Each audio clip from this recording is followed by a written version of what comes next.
Alright, everybody. It's a windy day, but we're here. Here's an old day and night air conditioner. As you can see, it's seen its days. The lid is kind of fallen in on it.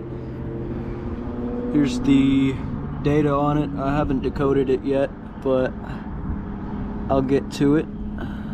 R22 refrigerant has not been running. What the fuck? Okay.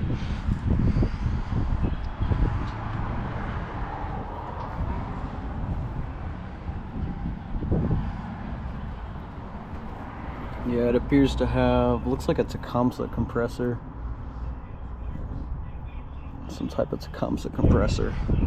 Maybe an AB. What is the tonnage on this thing even?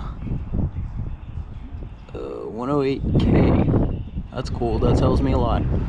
Alright. Thank you for watching.